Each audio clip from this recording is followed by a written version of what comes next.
como lo anticipábamos, el impacto que está teniendo la escasez de lluvias de los últimos 60 días sobre la producción agropecuaria es uno de los temas de los cuales se está empezando a hablar después de, sobre todo, este enero y los segundos 15 días de enero, donde ha habido, bueno, prácticamente nula la cantidad de precipitaciones. Y al respecto está con nosotros el ingeniero agrónomo Carlos Lombardo, a quien le damos la bienvenida. Gracias, Carlos, por estar. ¿Cómo te va? ¿Qué tal? Buen día, Guillermo. Bueno, en principio, y antes de meternos en el estadio o la situación de los cultivos de verano, me gustaría que nos cuentes un poquito cómo fue el tránsito de los cultivos de invierno, que recordemos, trigo, cebada se han cosechado fundamentalmente alrededor del mes de diciembre. Contanos un poco cómo ha sido esa parte final del desarrollo de la campaña de grano fino. Bueno, yo te corregiría un poquito y antes de ir al final empezaría por el principio, porque en realidad la fina de Bragado empezó bastante complicada, porque ya tuvimos bastante agua desde el inicio de la siembra. Entonces hubo varias localidades del partido que tuvieron anegamientos y superficies reducidas para empezar a sembrar. Claro. Se terminó la siembra en los lugares donde se podía y después se transcurrió un ciclo un poco atípico porque también se fueron dando las lluvias sucesivas que vimos en agosto, septiembre y octubre. Se fueron complicando los caminos, se fueron complicando las logísticas para hacer la fertilización nitrogenada, muchos planteos, previendo que durante la siembra había mucho exceso de agua, se plantearon la fertilización nitrogenada, se planteó hacerla por ahí escalonada, para ir viendo cómo evolucionaba esa superficie, porque vos todo el nitrógeno que aplicás sobre el suelo, que luego se encharca y muere la planta, queda inaprovechado y claro, es un gasto excesivo, digamos, que uno no quería incurrir. Entonces, para aminorar riesgos, se hicieron planteos de fertilización dividida y bueno, llegado el momento de hacer la fertilización dividida, la situación se fue complicando más.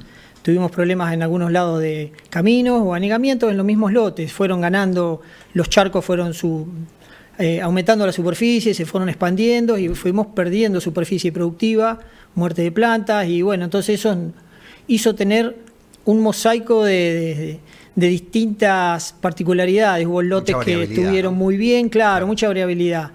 Bragado, si lo dividimos en 4 cuadrantes por las 2 rutas, tenías la zona de la ruta 46 al este y la 5 al norte, lo que sería todo el cuadrante de Warnes y la zona aledaña de Carrizales, donde casi no tuvieron problemas, y cuando cruzaba la ruta 46 hacia el oeste, ya sea al sur o al norte de la ruta 5, el panorama era más variable. Claro. Había zonas que estuvieron más o menos bien y zonas que realmente estuvieron complicadas con todos los anegamientos.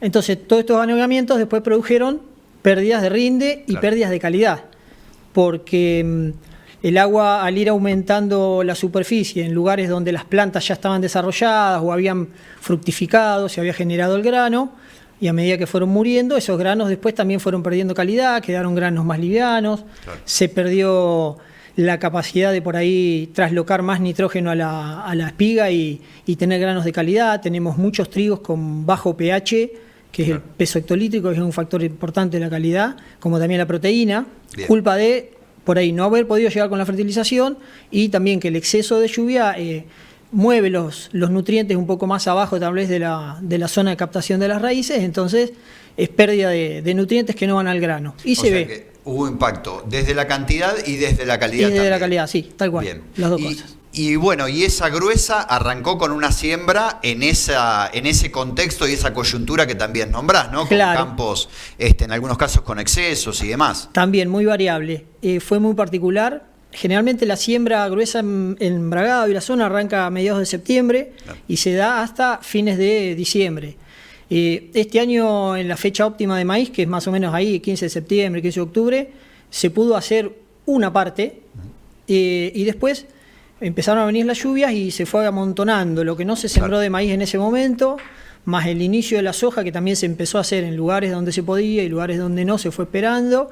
Y al final terminamos aproximadamente el 20 de noviembre, una cosa así, hasta fin de diciembre, acumulando en esos 40 días toda la siembra de gruesa que quedaba dando vuelta, la siembra de segunda, antes la cosecha de trigo, digamos, un trabajo que se hacía más o menos 100 días, 90 días, se terminó haciendo en 40, 45 días. Muy complejo, muy complejo. Sí. Bueno, inició el cultivo, el que pudo sembrar, por supuesto. Vino ese desarrollo con buena reserva de agua en el suelo para el inicio del cultivo. Es ideal ese proceso de germinación. Y contanos cómo llegamos a este diciembre-enero. Bueno, diciembre todavía fue con algunos picos de lluvia. También las lluvias se dan muy heterogéneas. Es verdad. Hoy en día no hay un patrón de lluvias. Vos ves una nube que está dando vuelta y llamás a un lugar y te dicen, acá llovió 30, y te llama otro y dice, acá no llovió nada, y otro llovió 10. Entonces, en ese mosaico raro de agua se dan distintas realidades. Pero bueno, el cultivo de gruesa empezó con el tanque lleno. Los tanques no son todos iguales, hay tanques más grandes y hay tanques más pequeños, que son los que más o menos el 10, 15 de enero empezaron a mostrar esa diferencia. Los tanques buenos estaban bien y los tanques más flacos estaban empezando a mostrar algún problema. Bien, y considerando esta situación particularmente de enero, ayer repasábamos el dato, uno de los eneros más secos o menos lluviosos de las últimas décadas, ¿crees que ya vamos a tener impacto en lo productivo a la hora de la cosecha?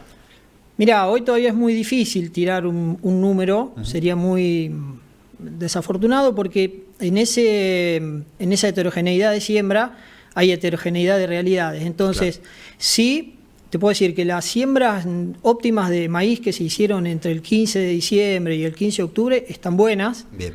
Porque, digamos, ese efecto de tanque lleno y algunas lluviecitas de diciembre le fueron suficientes para construir un buen rinde. Ahora, todo lo que siembra desde mediados de noviembre a fin de diciembre y está jugando una carrera bastante complicada. Claro. Lo de diciembre está mucho peor que lo de noviembre, porque lo de diciembre también se siembra mucho de segunda. Entonces, esos arrancaron con el tanque vacío o con mucha menos cantidad.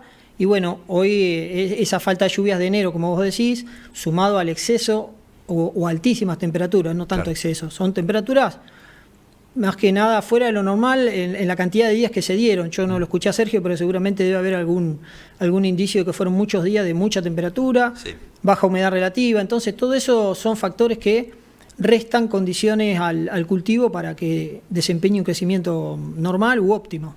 Bien, aprovecho a hacerte una breve. Bragado en las últimas décadas ha ido perdiendo un poco también de hectáreas de siembra vinculadas con los verdeos para la ganadería y demás. Quería preguntarte en ese sentido si también hubo impacto en los verdeos de las alfalfas y demás, por ejemplo, para la producción del ganado. No, el pasto, digamos, el pico de primavera fue tremendo porque toda esa agua amontonada que veníamos hablando antes generó unas producciones de pasto casi extraordinarias, así que no hubo problemas.